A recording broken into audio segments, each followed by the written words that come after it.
Hello, wonderful fellows on the video team here in Silkeborg Oasekirke.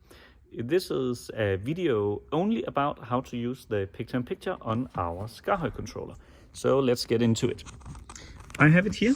When I select my Easyworship source in preview, I get into a menu with settings for this. As default, it's turned on, and that means that every time you put the source into preview, you'll have the picture-in-picture coming. If you do something else, it will disappear. If I cut to it, I'll have it coming with me. If I fade, it would even fade out beautifully. That's what the auto tie Pip picture-in-picture is for. I can also change my source inside if I want another camera, or if I want something else, then I can do this. Cycling through it. Camera 6 is the default, as that is the best camera for that. Alright, so I can take Easyworship in my preview and I can cut to it.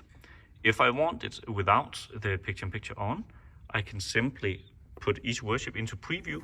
You can see next time I'm getting it into program, it would disappear. So I can just do a fade and then it's going off. Pretty simple.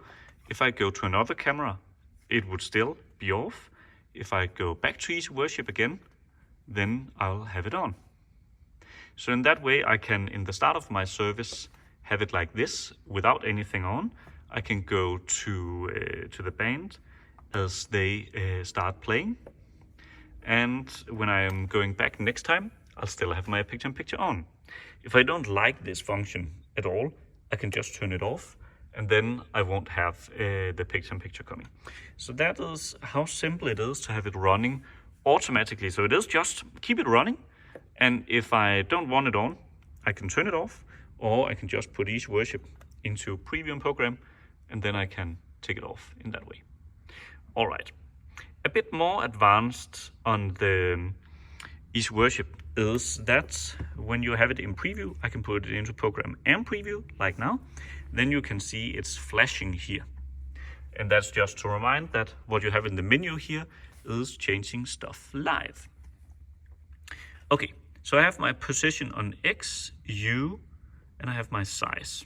I'll make a more beautiful label for this later. So I can step it. So if I want it another place, I want to lower it because I want to have more headroom here. Maybe they have some text going on. I can take my U coordinates and I can change that. And you can see the source is very softly moving. I can also change it to work with bigger steps. If I press the upper edge, then you can see it's not that easy to see in this video, but you'll have a W showing up here, very tiny, that now I'm taking bigger steps. So now it's easier to move it around wherever I need it. I could do the same, set this one to the W, you'll have up here, and then I can move it around. So it's pretty easy for me if I am on, let's say I'm on camera 6, but the slide looks horrible, I need to change it around.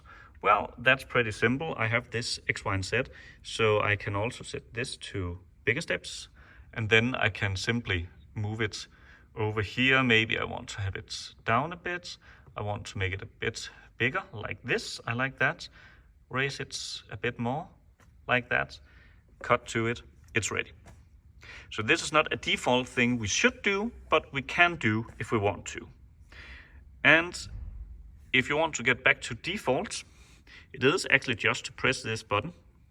And as I press it, everything goes back as it usually is. Then we have a bit of an advanced function. We can also do animations to it.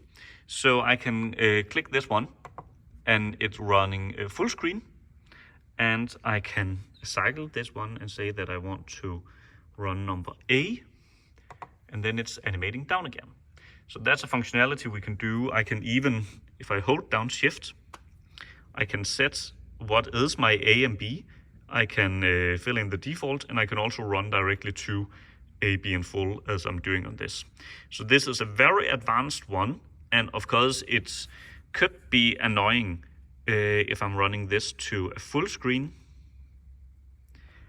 like this, that now when I take my Easyworship source I'm having that to program, I actually only see the camera because I've set it to full screen. So I can go back to my A preset, call that. Okay, so that is very advanced, but you're welcome to know that it is here. All right, if you have any questions to this simple or advanced use case, just let me know and have a wonderful day.